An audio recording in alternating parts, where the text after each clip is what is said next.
movies that I really enjoyed as a kid, or not really as a kid, but you know, throughout my life I've watched. There's some different ones in here. We're still recording on the same day. My hair's getting greasier and greasier as the day goes on. I've recorded quite a few things today. Today's episode, I brought some Tangfastics to eat because I was meant to eat them in the last one, but I never did it. So.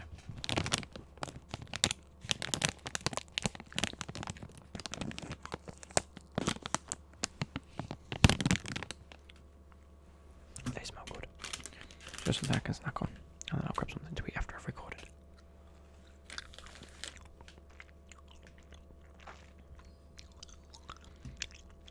Now these three are completely different films. Similar to the last episode, I've got one that I'll consider not really a kids film. Well, I suppose it was a kids film, but they're just good films.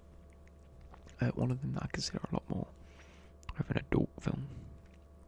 Not that it's really an adult film anymore, but and then one that was just pure sick. Absolutely sick. Anyway, so apologies that I can't really remember what I've just said because I've been away for a couple of minutes, sorting some washing out. But I want to get into it because I can't find.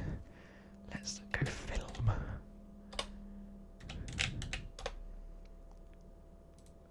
Get the Wikipedia. There we go.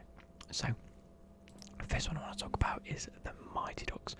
I went and asked my mum what a film I watched a lot as a kid, or growing up, a lot, and she said definitely 100%, million percent The Mighty Ducks, which I'd forgotten about in terms of one of my favourite films.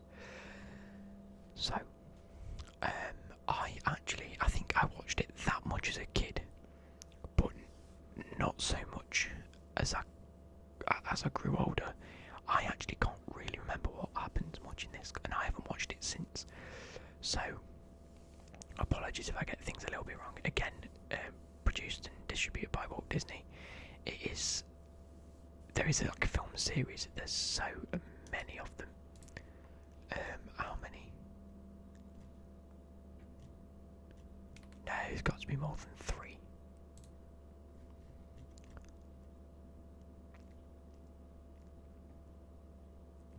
Anyway, so this follows. It's a sports comedy drama, apparently, about a youth league hockey team. I quite like ice hockey. Big up the Nottingham Panthers. Oh, wait, hang on.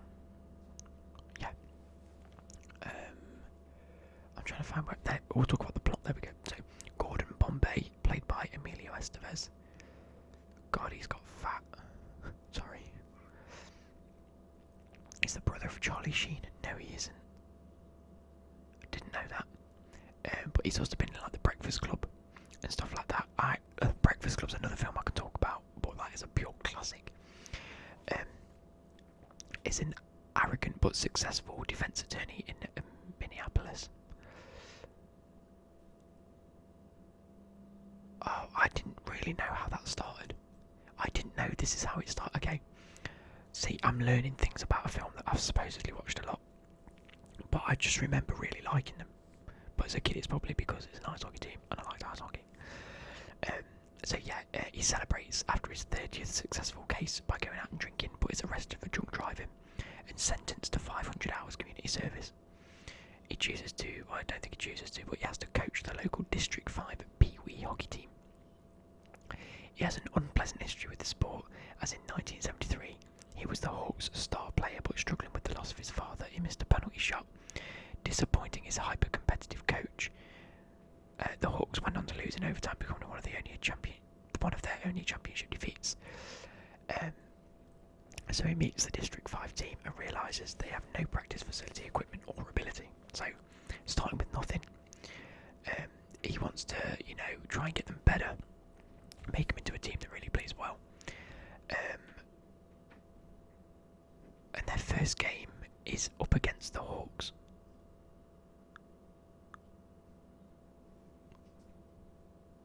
Okay. Anyway, so it's up against the Hawks. Riley is still the Hawks head coach, and despite a nearly unbroken championship streak, remains bitter about Gordon's missed penalty shot. You know, it's this kid film of he has to take over something, and he comes against a fierce rival, and you know, I remember when you lost that penalty shot, you're shit. Anyway, so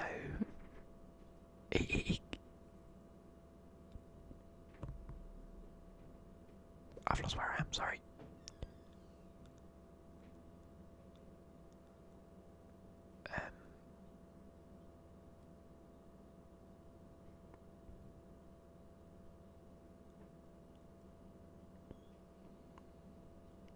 I'm lost where I am. Anyway, so yeah, I'm gonna fuck that off. It's all about how he takes charge of this team. There's a bit of tension in the team. People aren't quite listening to him, and he has to sort of learn how to cope with coaching rather than playing, and how to really manage the team on a lot of. I can't think of the words. I can't really can't think of words to say at the minute. He struggles with everything and anything basically, but he learns to love the players, love the team. They rename the team the Ducks after Ducksworth. I don't know who Ducksworth is. Is it where they are? I assume it's where they are. But yeah, they recruit new players in a figure skating sibling, Tommy and Tammy. And then a slap shot specialist who they find. I think they find him in an alleyway. It's gotta be. If that's the guy that I'm thinking of. But that's played by Eldon Henson, who's also been in Daredevil. And he was in Hunger Games Mockingjay Part 1 and 2. Those were sick films. I might talk about that. Or I could do books. I haven't read many books, but I could give you guys some good books to read. So yeah, there's lots of different sort of.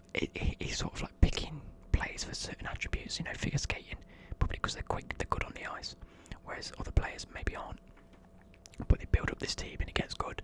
He learns to love the players, learns to love this. They do well. It's sort of that underdog to championship sort of film that we all love, which is pretty cool.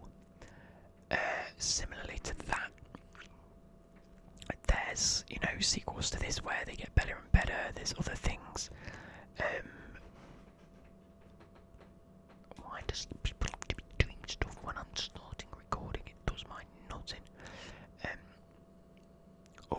So a couple of quick facts. The film was written by Steve Brill, who later sued for royalties for the film. So did he not get paid? No, that's peak. Anyway, Jake Gyllenhaal turned down the role of Charlie Conwell. Which one was Charlie Conwell? Conway, sorry. He's the one that Joshua Jackson picked up as so he was quite a main character. Emilio Estevez was cast in 1991 after Herrick was impressed by his performances in Brat Pack films. Oh, he's part of the Brat Pack. Of course it was, yeah. The Outsiders, Breakfast Club and Set Elmo's Fire. Yeah, that, honestly, Breakfast Club, go check that out as well. There's not really much more to say about this. It's something that I might go back and watch.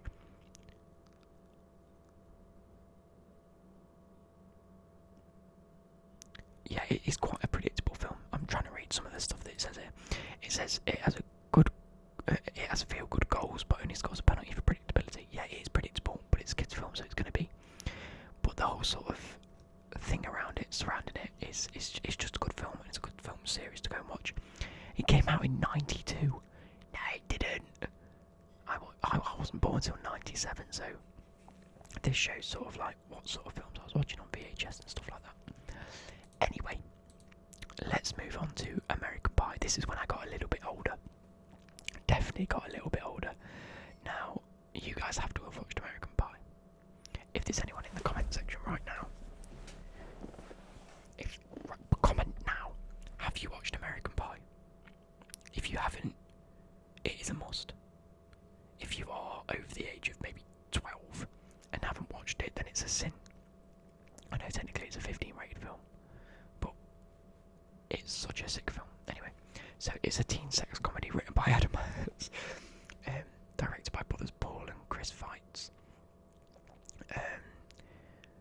whole multiple eulogy of this, however many there are now, is basically it's a group of 4 lads that are at different stages of relationships that vow to try and lose their virginity before or during senior prom, or before their high school graduation. Sorry, they make a pact, and so there's a lot of comical sort of teen to adolescent sort of humour scenes. One of them, the first scene, in fact, where Jim, who I'd say is probably the main character, there's a lot more of him in it than anyone else, and him and his dad play a lot of roles in the later films, because there's quite a few of them, such as Naked Marbait and House in the Book of Love. So yeah, so I'm losing my train of thought here because I'm thinking of eating sweets.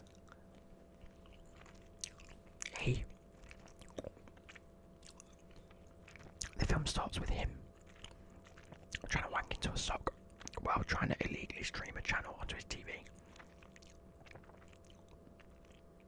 A lot more difficult back in the year 1999, which is when this came out. And so the picture's all fuzzy and blurry, then a mum and dad walk in the room and go, "We're going to bed, good night, see you later. Oh, what are you watching? It sounds funny." And the dad's like, "Let me try and fix the reception for you, come here." And this guy's like, "Oh my god, they haven't quite clocked onto the fact I'm trying to wank into a sock." And then they sort of see and they're all like, "I can't look." And it's just that sort of awkward comedy that I absolutely love. And then there's plenty of scenes, you can go and check them out on YouTube or anything anyway. But yeah, there's one where someone says, "Oh, what's third base?" Is it third base? Yeah. He says, "What's third base feel like?" And someone says, "You know what, it's like warm apple pie." And then he gets home from school and there's an apple pie on the table, and he goes, "Okay." So start shagging this apple pie on this table, and then his dad walks in and he's like, "Jim, what are you doing?" And he's like, and then it's all crushed into bits, and he goes, "We'll just tell Mum we've eaten it," and then chuck it in a bin. It's that sort of slapstick, not dry, but slapstick sort of sexual humour that I just loved. Being a teenager, you love it anyway. Anyway, it goes on, and it's genuinely a lot more emotional and a bit more involved, especially the further along the film and further along the series of the films you get. There's points where, you know, they get married and Stifler comes back, and it's just really funny. It's just a proper funny sort of like human film. Oh wait, the house is actually a house. I mean, I suppose it's got to be. But yeah, it's grossed 235 million at the box office with an 11 million budget. Only runs for 95 minutes, but it's a class film. It stars Jason Briggs, who's done a lot more since. He played the boyfriend in Orange is the New Black. Chris Klein, what's he gone on to do? He's been in The Flash. I didn't even know that. I've watched The Flash as well. I didn't clock on. Alison Lee Hannigan was Lily in How I Met Your Mother, and she played Willow in Buffy the Vampire Slayer. So that's one of the major key parts. There's also Natasha Lyonne, who was in Orange is the New Black as well. She played Nikki in Orange is the New Black. You've got Thomas Nicholas, who is actually an American film actor, singer, musician, producer, director, and writer. Fuck me.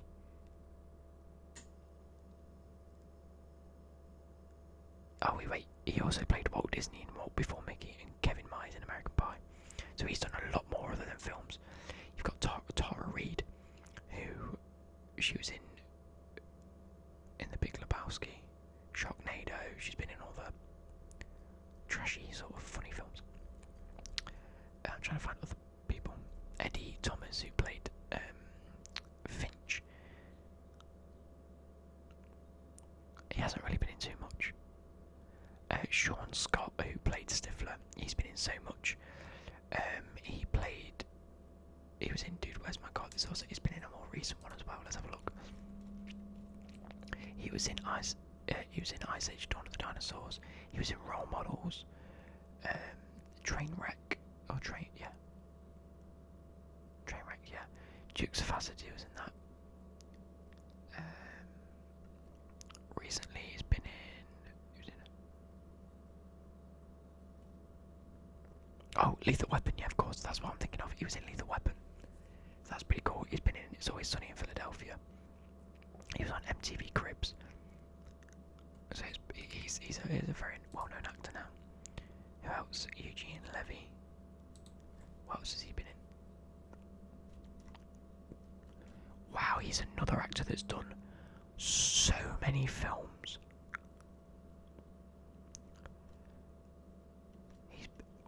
Wow. After America Pie wasn't even his first film. I think it was about his 15th. He was in Serendipity, Dumb and Dumber. All of the American Pie films he's been in. He was in Cheaper by the Dozen too. Curious George, Over the Hedge. That was a sick film if you've ever watched that animated film. He was in Night at the Museum, Battle of the Smithsonian. I haven't watched that one, to be fair.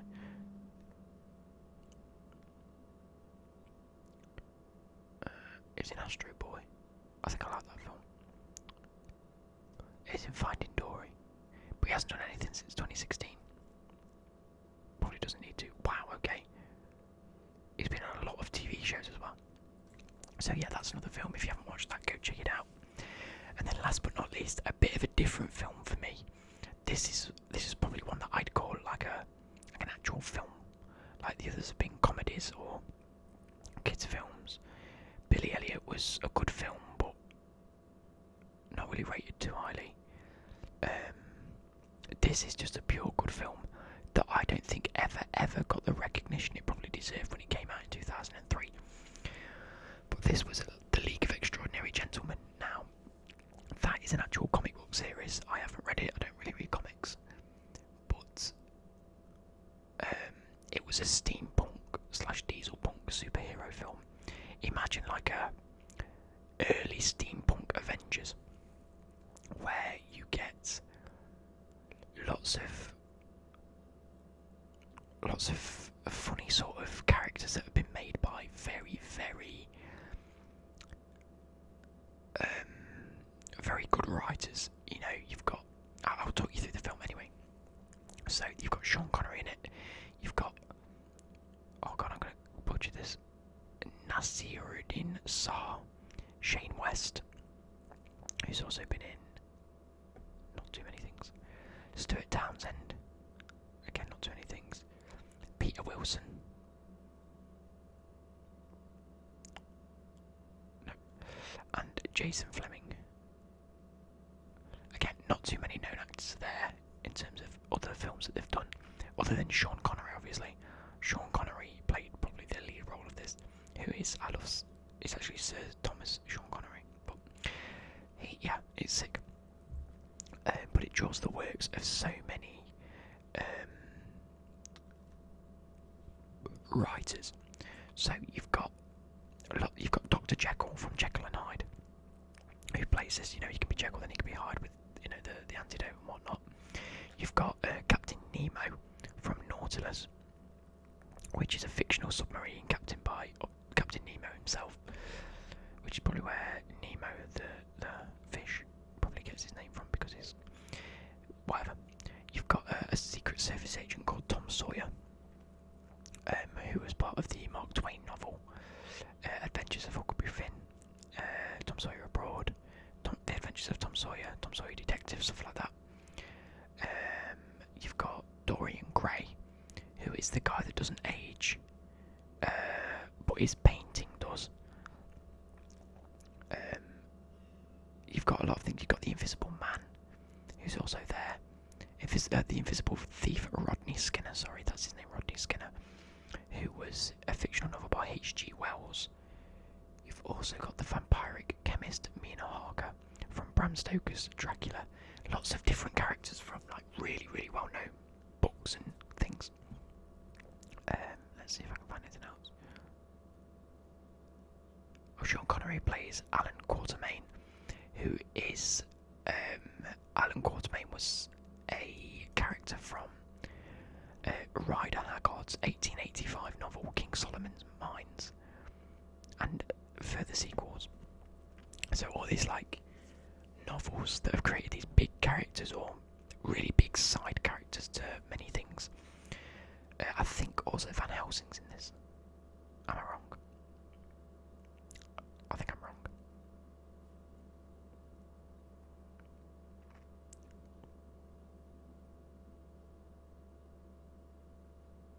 I can't remember. Anyway, so they have to.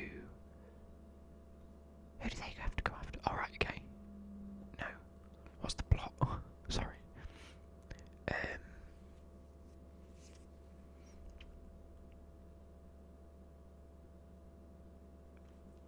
Oh yeah, of course, yeah. So, this group come together to try and fight someone called M. No, not M. The Phantom, which is later revealed by M as the underlying person that tries to formulate this plan. Hence why they go after them to start a world war by bombing a secret meeting of world leaders in Venice. To prevent this, M is forming the latest generation of the League of Extraordinary Gentlemen. Hence the name, the League. It's like a group of extraordinary people that have got all these superpowers, sort of thing, consisting of Quatermain, Captain Nemo, Mina Harker, and the Invisible Thief, as well as later in the film Jekyll and Hyde, or Dr. Jekyll, after being offered amnesty by the group. But yeah, they have to go to Venice to try and stop this thing. But then they find that there's a mole on board that's leaking all their plans and that's, working with, the enemy. Then they have to find that as well. And there's all these sort of like battles, but it's just it's a proper good film to watch if you like.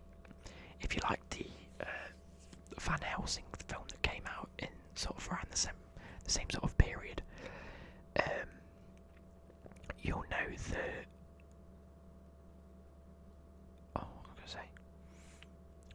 Yeah, you'll know the sort of style of film. The scenes are quite dark. It's quite in your face. A good action film. A good sort of like, let's go chase after the bad guy sort of film. And it's just sick. I watched this plenty of times, and it's just very, very good. I suppose. Right, this says everything. It came second. It came second at the box office when it opened. Behind Pirates of the Caribbean, Curse of the Black Pearl. That was a film and a half. So you can see how well this film did, and how it's probably been overshadowed by quite a few films. Someone even gave it a rating of 4 out of 10. It assembles a splendid team of heroes to battle a plan of world domination, and then, just when it seems it's about to become a real corker of an adventure,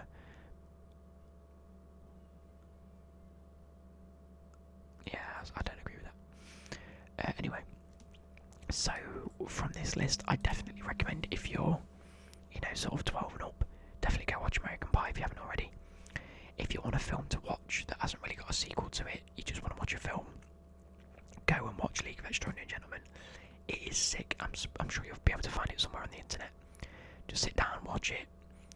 It's a good film, and then if you do like your sort of start from the bottom, now we're here type of film, go and watch The Mighty Ducks, because that is another film that is just pure excellence. So I hope you've enjoyed part 2. I'm probably going to release a books one. I don't read many books, but the books I have read, I really, really want to promote to you guys, because I really did enjoy them. So